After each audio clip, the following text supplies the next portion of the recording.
Hey guys, welcome to another Beyond All Reason replay analysis. Turn myself down a little bit here. Okay, so when I do these videos, I often get very sidetracked, and I already did this video once, but I think I was being a little bit too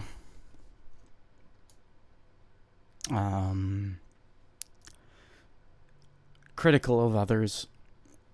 Try to tone it down a bit, but I also noticed I kind of get off the rails a lot. So there's a few things I want to talk about. This is a different approach than I've been doing before, but the ultimate point of this video is going to be porking up, but I am going to do a bit of a play-by-play. First, what I wanted to talk about was where people should place. I think you should have your strongest players in the front. 5 and 6 should be tech and air, and then the lowest people should be in the lower these back two the corner positions. And the reason behind that is, well, you should have your strongest players with the most mechs. That's about it. So I was being very critical of this guy, a 49 OS going in the backline position. I don't agree with it. I think it should go 1, 2, 3, 4. So Rainbow, or carry first, Rainbow, anti-canyon, canyon, tech, air, and then your two corners. So I've been doing a different approach lately. I've been actually opening vehicles, and I did screw this up a bit. I'm learning. It worked out though, because this guy also top OS going in the back line. I don't like seeing that, but I really like this position now. I used to go this position a lot.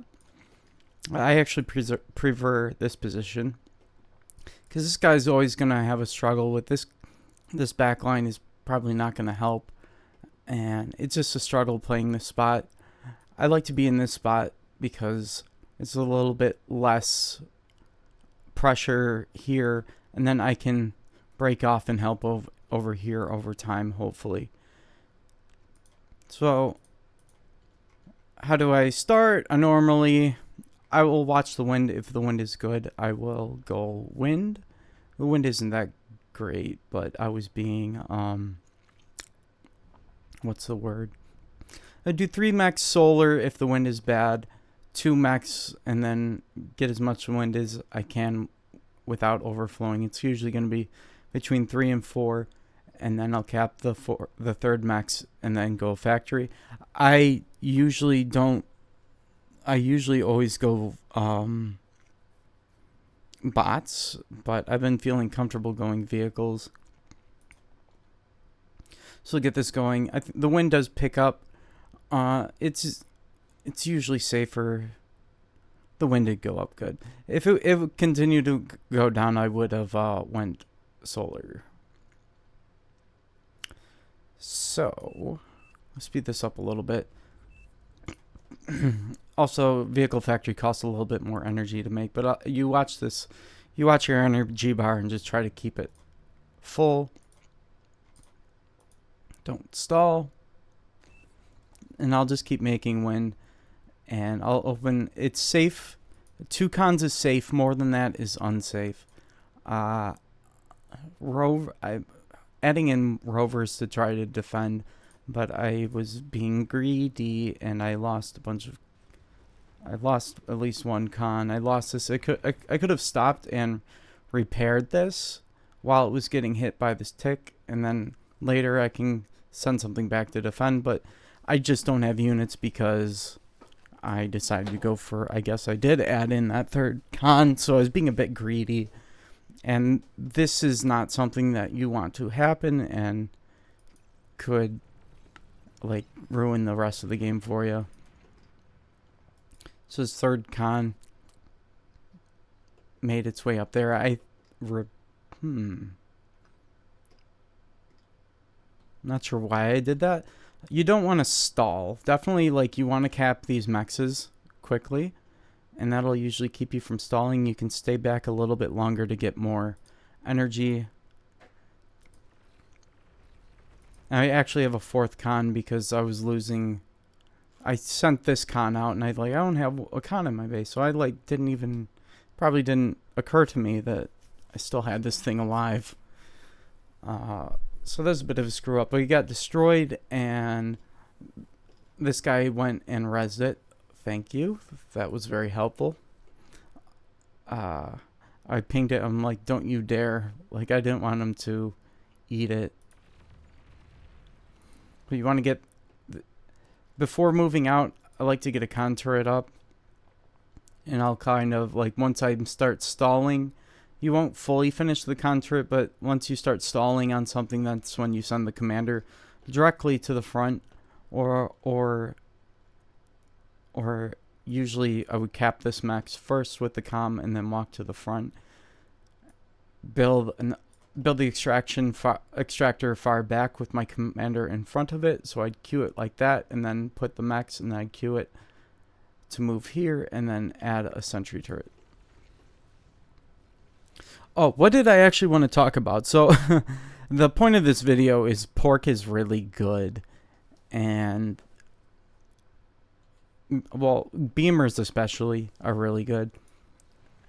You don't need to... You see a lot of players, you just gotta chill, man. Like, you don't have to really micro a whole lot. Just pork up and scale. So... Like, once you start playing better players who pork up, then it's kind of like you're just sending units to die, and it's just, well, I could have just made more eco while I waited for my T2. So I want to make sure that I'm capping all of these mechs. I'm a little bit late here. Still perfecting this build. But I don't have a bunch of units. But I start out with a bunch of rovers, and I'm gonna switch to Blitz just to fight off any early aggression. Sorry, I'm a bit parched. I'm feeling it. Once these sentry turrets are up and hopefully are supplied with energy, looks like I'm stalling. I'm trying. Like, what am I doing back here? I'm just gonna try to like get as much wind as I can, get an e-storage up, and then transition to a-solars pretty quickly. And then I'm only gonna make a few shell shockers. This is why I was like thinking about vehicles, because once you pork up, these light units aren't gonna get around you, so you can make a few arty and just let them do their thing and be annoying. And I'm actually going to stop making units and then scale up BP and energy back here while I wait for my T2 con. So that's what's going to be going on back there. In the front, I want to get sentry turrets up, and then I'm going to graduate up to beamers. And whenever it's safe, I'm going to add another con turret, because infinite health for your turrets is amazing. And I don't have to like worry about microwing or any of that extra stuff. So I'll be building these.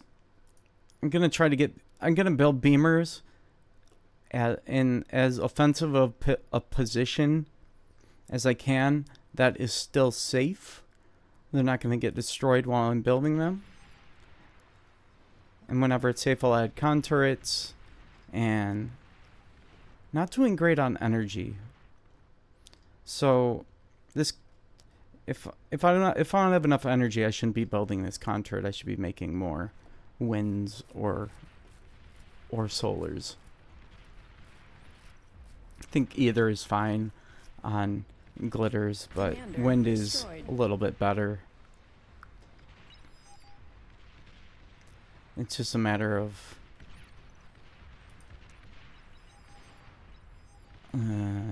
it's a little bit more micro to what do you call it?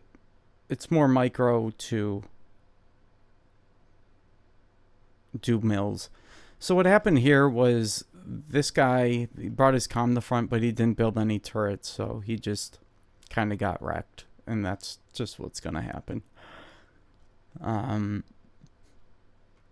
Okay, like this guy's 50 OS, so he definitely should be winning the battle, but this is why the other guy won, was basically he didn't build any pork.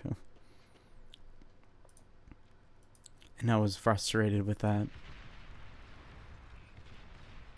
So, blue would be able to just walk around this. So I have to extend my defense this way to cover this gap, and then my goal is to bring my sprawl this way. Battle resumed. Commander Try not to lose destroyed. con turrets. I'm gonna replace them, but this is good. Like, the guy's not being too aggressive. They're not being too aggressive right now. I have a shell shocker here, just doing a little bit of damage. They can't really push this because beamers are really good, and I'm not even like worried about trying to push into him. Like, I'm going to get a gauntlet up at some point when I have enough in the bank, enough energy, and enough build power, and it's safe to do so. So that'll happen eventually, and that'll deny all the mechs. Fast forward here. Now, never forget to build a radar. Radar is good. So, I usually, instead of going to eat stuff, I'll rather just have my comm assisting build turrets, and then the build turrets can eat later. So we're plugging this hole, getting some of this reclaim. Yeah, there we go. It's like, it doesn't seem like there's enough turrets over there. But yeah, well, graduated up to Overwatch, and once the Overwatch are up, I can get a gauntlet. Okay, so what happened here? We missed something. I guess I didn't need the gauntlet, or didn't make the gauntlet. What happened was I got the con. I upgraded these mechs really fast because I have all these con turrets back here and plenty of energy built up. So these get built really fast. And while I did that, and then once that's done, there was some micro happening back here. I built an air factory and a stork, and just lifted the T2 con up here, upgraded the T2 or the 3.2 mechs first, and then built this rattlesnake. So this thing's shutting down like 2 to 3 players right now. So that's really good.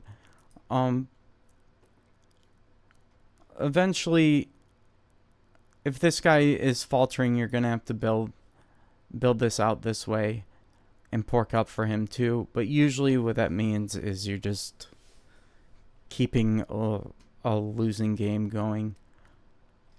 So it's something you can do, but it's usually not that great. Also, Red rage quit because he lost his comm, and I had to beg this guy, like, please give this spot a T2 con so I can upgrade all these. And then I would eventually make a what did you call it? What do you call the thing? An anti-nuke. Yeah, I built an anti-nuke here because we'll need that. And then I built an anti-nuke in my base and up here eventually. But the thing about anti-nuke is they're very, very expensive. So wait till you have a few fusions up usually to get the anti-nuke up. And like once everything's going here and I'm good on E, I mean, I'm good on everything eco-wise. I will build usually a T2 vehicle factory because starlights are really good. But before that, before I even make starlights, I just make this factory, and I'll make what I need to cap these mexes quicker as well. And I already have the vehicle cons to assist it. And also I'll just make as many T2 cons as I need to get this going. So making fusions and then getting my anti-nuke up. Yeah. And then also very important is having a factory up here, like a tick for tick spam. And if you want, you can, for a little while, put the tick on Q, not like keep it on repeat, but I'll have ticks. I'll have it just a single tick on Q, and it'll send it, and it'll get me vision every so often as it builds. But I won't be like making a massive number of ticks. So this is really good. So this isn't going to get pushed for a very long time. And if someone is attacking me with a fat boy, I would usually have a gauntlet up and it'd be fine. But I think we skipped that step and I just went straight to the rattlesnake because that's just how it kind of played out. And see, I'm denying all these mechs. And I'm just gonna chill and continue building up more pork. This lane seemed fine, so I was just chilling here. Bonus points if you put the fat boy on these peaks or build pork on these peaks. Another thing you can do is build out this way and then have some contours to build a rattle up there. So it's good to get used to having or getting a light transport and then using that to build out pork on these peaks. It's really frustrating because you'll see as this plays out, they're gonna make their own rattlesnakes. Commander self-destructed. And most of my attention is just get my economy going, building up fusions. This was kind of weird. I usually don't put my fusions like this. I like them the long ways because I build this out so that I have space for 3 going this way. And it's kind of neat and tidy. And it builds out the same way every time. And I don't have to put extra thought into it. It's just easy peasy. Looks like I might have ate my rattle but needed it again. I don't know what happened, or maybe this rattle didn't finish. I don't even remember. But if you have artillery, like big defensive units, and they're not really, or buildings, and they're not doing anything, you can just eat them and then cycle it back into your economy, and then when you need it, you can build it again. So building out back here. And yeah, I just feel like pushing, especially on glitters, because it's so tight, it's so easy to pork up that units are kind of wasteful most of the time. I kind of foresaw that I would need catalyst because there was this artillery up here, and there's going to be more and more, so I need something to deal with that. So I wanted to build. I asked for a T2, or for a core con, and this is what I got. So I built the T2 factory, and then I'll just make the core T2 and then eat the factory pretty quickly. I'm floating pretty hard, so when I'm floating, I'll build out more build power, and whenever I need energy, I get more energy. Eventually, energy won't be a problem, so then that's when you start converting aggressively. Eat factories that aren't in use, and it's really helpful for your team to transition to air, so you can guarantee that you're not going to get bombed. So I'll have to build 2 catalysts because it takes 2 catalysts to destroy these Arties. They both have above 4,000 health, and or what am I thinking? The catalyst does 4,000 damage, and you need 2 to one shot, 2 at the same time. They have to hit at the same time to take it out. You might get away with one launcher with 2 missiles loaded. It might be enough. It's probably enough. But I did see, I watched this replay before. The guy had ambassadors or whatever the core equivalent was, and it wasn't doing the job. But I noticed that they do like 2,000 damage versus 2,000 versus 4,000. And ambassadors have a tendency of getting picked off as well. So I just took the easy option. And I just picked off all these rattlesnakes as I was able. And blue really hasn't really done a whole lot. He's going to build catalyst too. But first he's going to make like 4,000 metal worth of twin guard.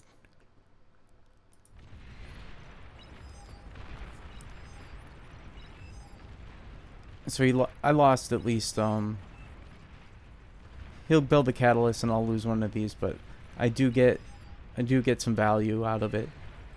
And I was like, I'm gonna do a Starlight push, but I didn't really commit. I didn't have the spam to defend it, and I decided on doing 3 things at once, so it wasn't like the best execution. So these Starlights are gonna get wrecked. The ambassador is gonna get wrecked. And I just kind of sent these out willy-nilly and they got destroyed. Commander It's destroyed. not too bad though, because I'm on my second fusion. My base is built out. I'm going to start with the air. I'll eat these to build more fusions over time as I need the metal. But really the thing here is these Starlights could have been something else and they didn't really get much value. So that was kind of sad. I was like, well, that didn't work. This is good. Pulsars is really good, but space them out so they get flanking damage. And they can't get, like, splashed, stuff like that. There goes one. That's the second rattlesnake we got.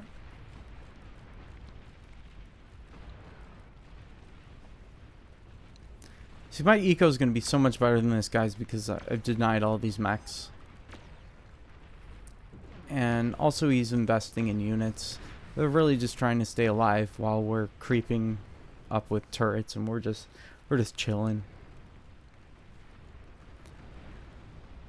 I'm getting hit by a LRPC, so I build a shield, but he takes out the shield. See, he got both of these he probably got both of these with one missile, which is unfortunate. Ooh, it looks like a catalyst can get taken out by get one-shotted by a catalyst. Now, I'm curious if it gets more damage as it levels up. I don't think so. As they level up, I think they reload faster. No, it doesn't seem like it gets much. I think the cost just goes down, something like that. Hard to say. I think it builds faster because the cost goes down. Excuse me.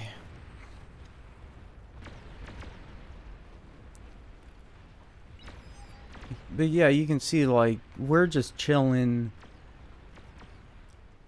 We denied all of this mech, so our economy is just going to be better. It's just a matter of finishing it out and making sure that we don't get bombed, stuff like that, to close it out.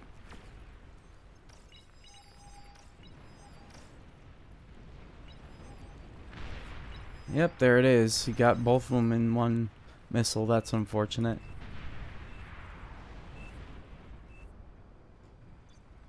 So what did I do here? I think I had... Hopefully I had 2 queued up. I kind of screwed this up.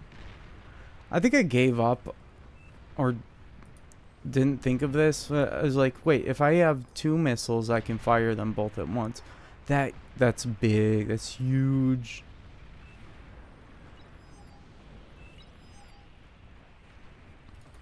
Just staying ahead of it. He's gonna build ambassadors. Ambassadors are pretty good if you can get value out of them.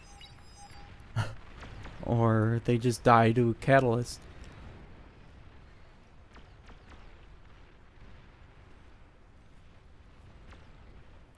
And there you go. That's pretty much the game.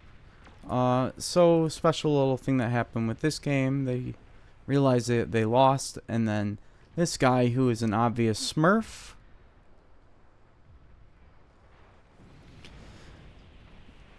they go to resign, and he says, wait, don't resign. We'll get there eventually. I'm going to speed through this. I'm just chilling, ecoing. I'm not feeling any fear right now, but I do build this big chunk. Like once I'm like getting crept on ambassadors and catalysts, I'm like, okay, this spot's probably lost, so I'm gonna build further back and just rebuild my defenses there. Oops, shoot, we missed it. What just happened? He said, "Don't resign." Did we lose track of his comm? Yep, he said, "Don't resign," so they ended the vote. And our sneaky little Smurf, I think it would be silly to ban this guy for de-gunning somebody's base after the team was trying to resign, given the context.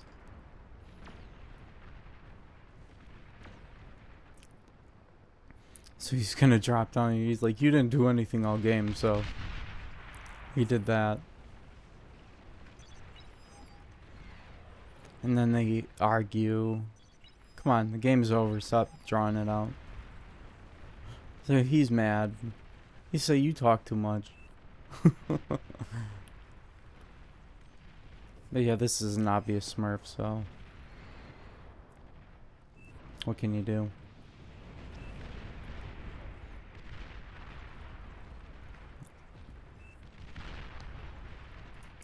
So this guy's 49 OS, right? I think the game could have went a completely different way if he was in a spot where his skill could be leveraged with more mechs. He got bombed. He doesn't space his contours, so he got bombed and lost all his contours, so he had to start over, lost all of his energy converters. I think this was likely an unlosable game for them, but just by the placement of the players, I think that really that cuts your OS in half when you go in the back like that. There's only so much you can do back there. Like, yeah, that was my criticism of that. But kind of both of our teams did a similar thing. So it wasn't like a complete like landslide. But this is how you end up getting 10-minute games when everyone puts their best players on front on one side and their worst in front on the other. And then they get mad, like, meh, meh, meh, meh, meh. Well, you shouldn't have been there. You should have placed differently.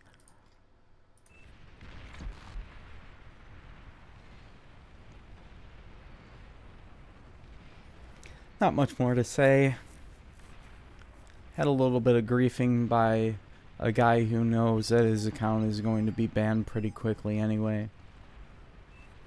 Not that I would consider not resigning a bigger grief than drawing it out so that you can do this.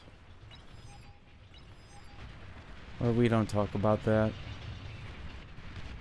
Just cleaning them up with bombers. And that's the game.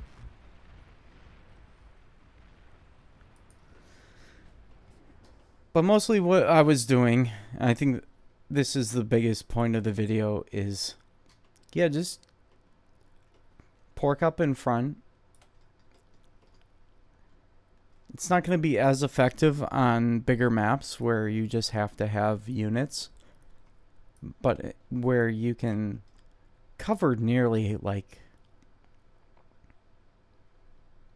a third of the front with one rattlesnake, or a gauntlet, or just pork in general. It's so easy to pork up. There's no reason to go nuts on units.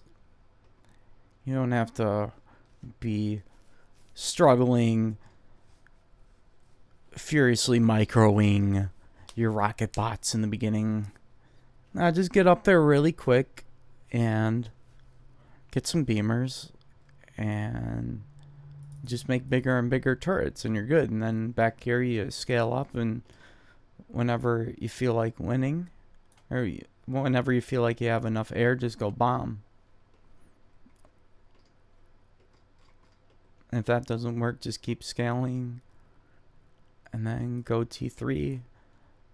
You know, eventually you do have to build units, but if you're not feeling any pressure and you can stay alive and everything is good, best thing to do is just scale and then win at your own leisure. Yep, that's it. Peace.